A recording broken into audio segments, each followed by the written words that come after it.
Howdy y'all, Christi here, Little Salty Homesteader. Welcome back to my YouTube channel. I am here today with a seed unboxing.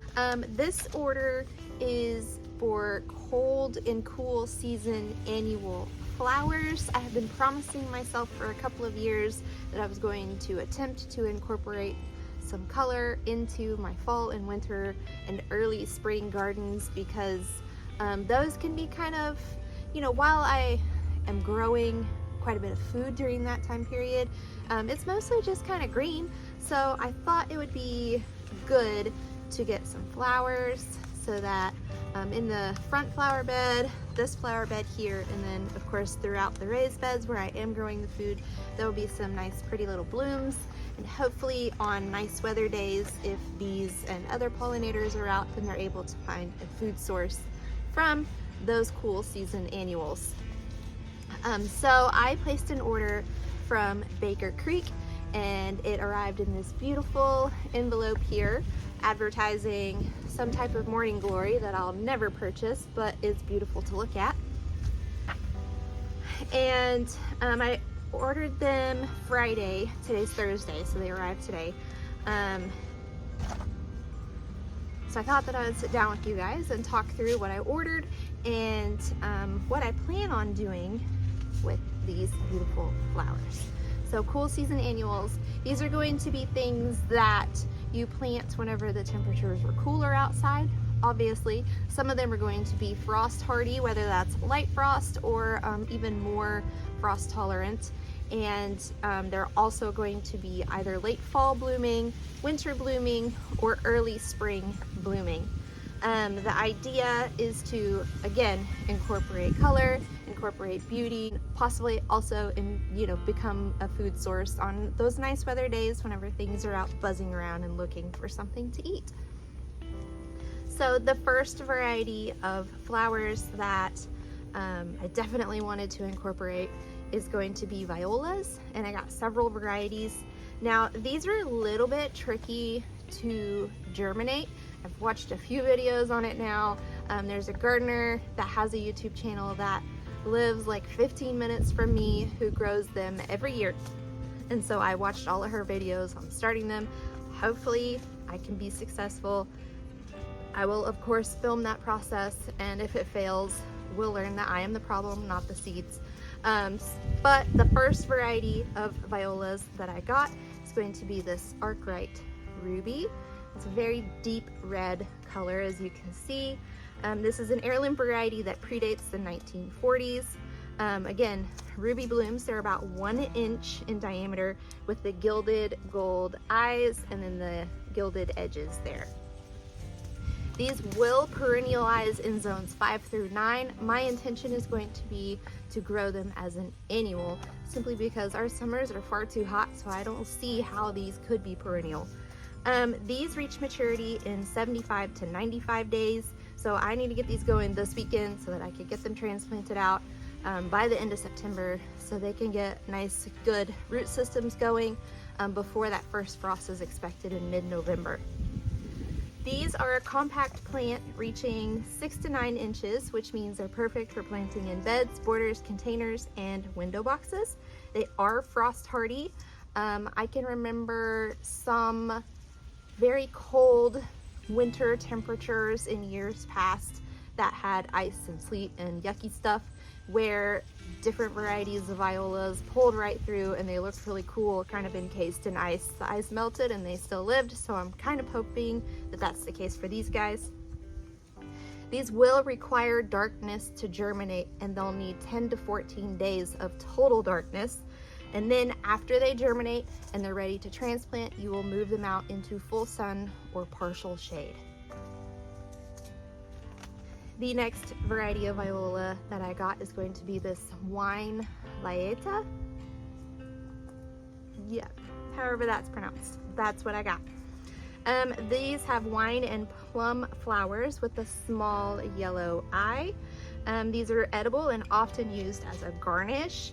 They will perennialize in zones 5 through 9. They are compact, reaching 6 to 8 inches in height.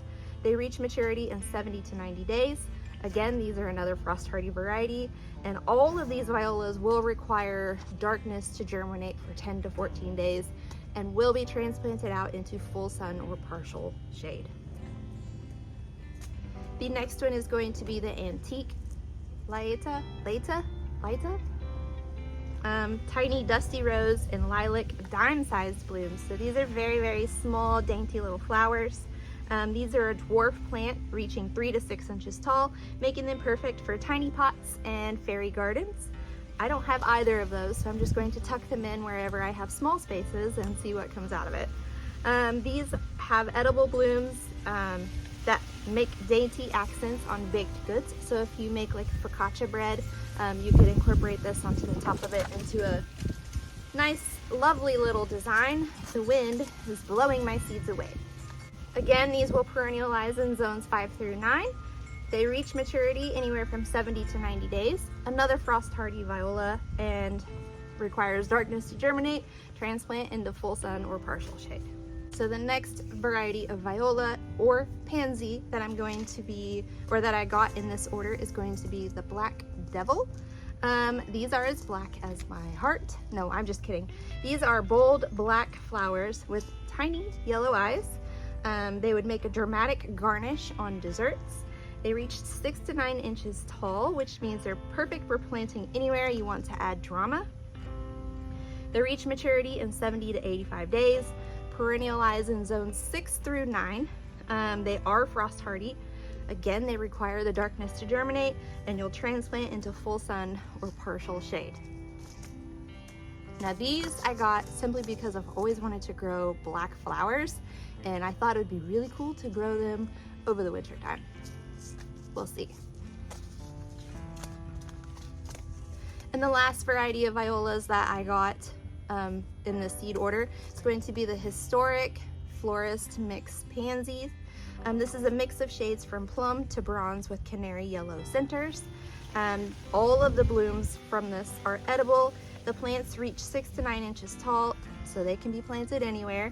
They perennialize in zones 6 through 9.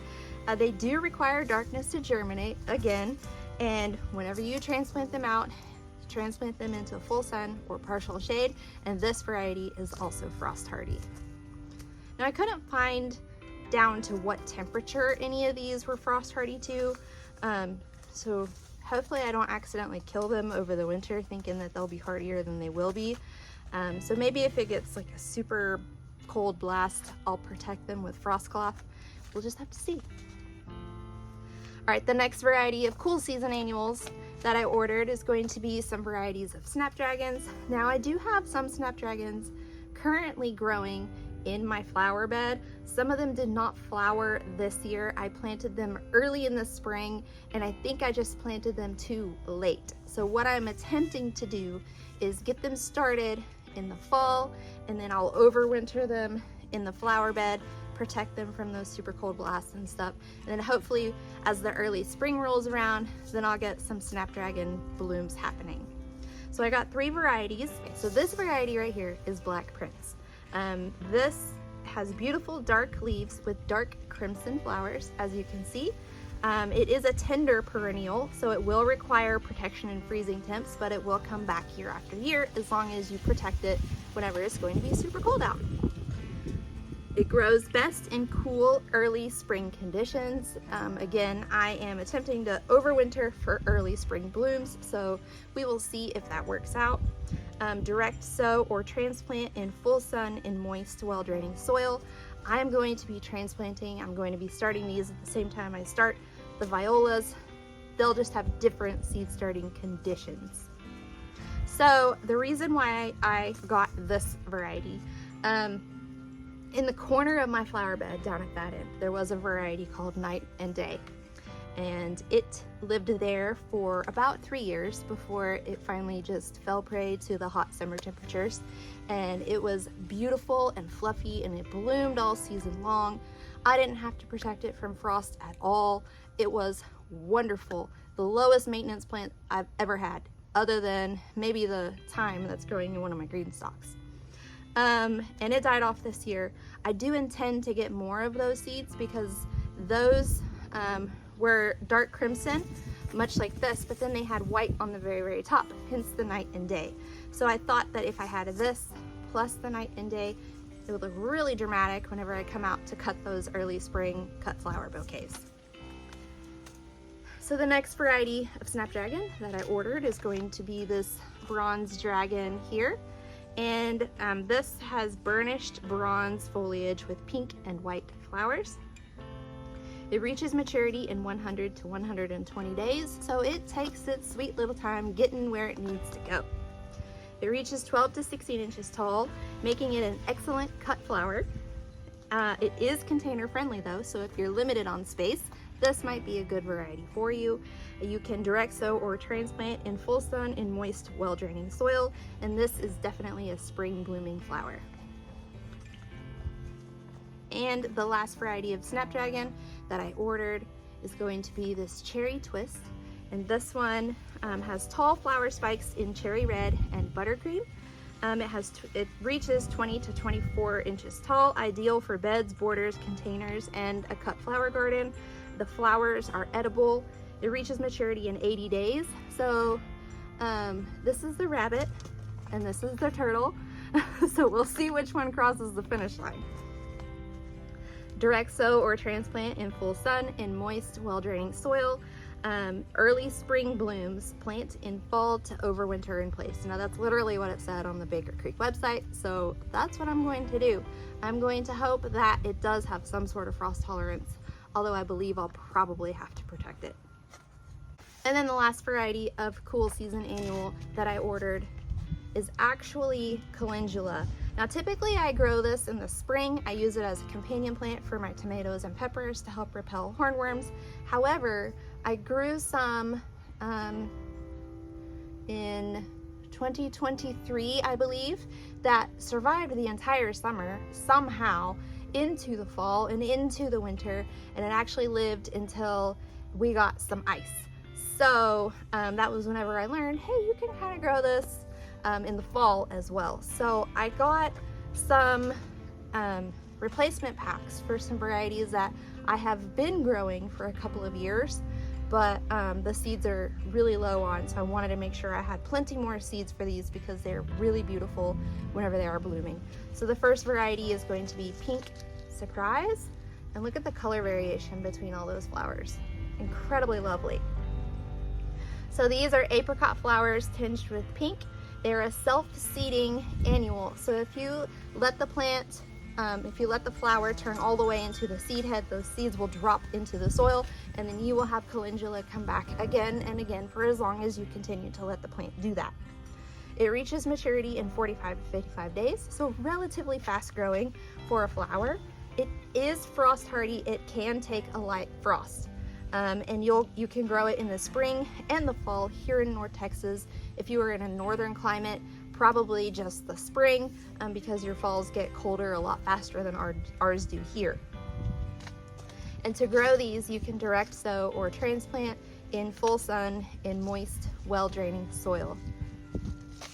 And then the last variety of calendula that I ordered is going to be this beautiful strawberry blonde. Now the thing that's really cool about these is even though the very faces of the petals are kind of like a soft pinkish yellow, if you look on the underside of those petals, then they're like a dark pink. So it kind of have some different multicolored variations going on with these too. These are also self-seeding, so you plant them once, let those little flower heads turn all the way to seed and drop them, and then you won't have to plant them again. I'm very bad about doing that, which is why I had to buy more seeds. 60 days to maturity, light frost hardy. You can direct sow or transplant in full sun in moist, well-draining soil, and again can be grown in the spring and fall here in North Texas.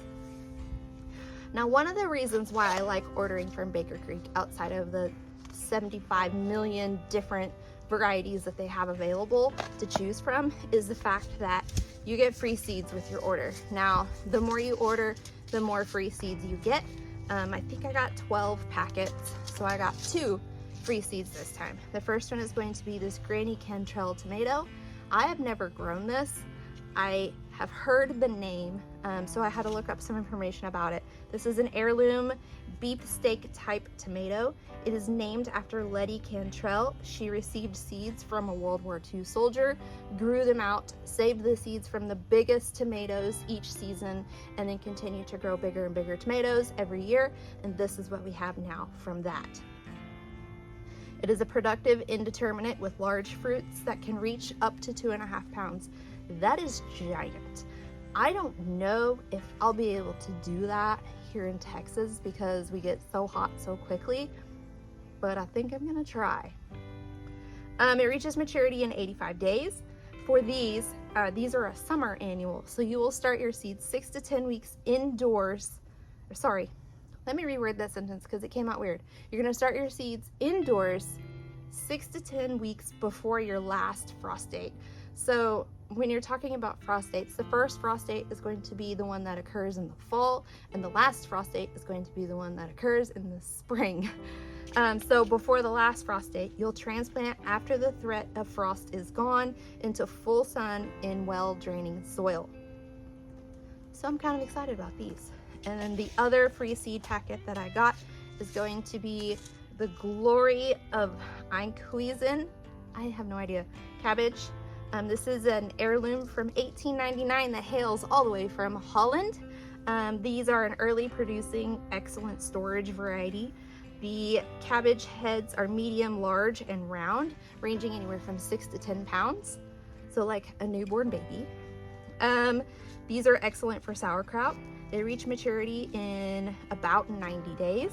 You will start seeds 6 to 8 weeks before your first frost if you plan on full gardening cabbage. Now, if you live up north, you can also grow cabbage in the spring. You'll transplant in full sun in moist, well-draining soil, and the Baker Creek website says this performs well in many climates, but it does prefer cooler temps.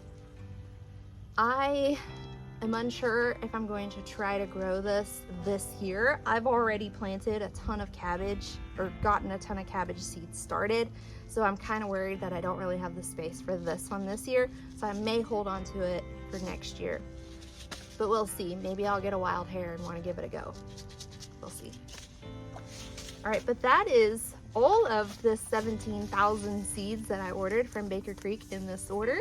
I'm really excited to get all of these cool season annual flowers going and get them put out into my garden because it needs some flowers, y'all.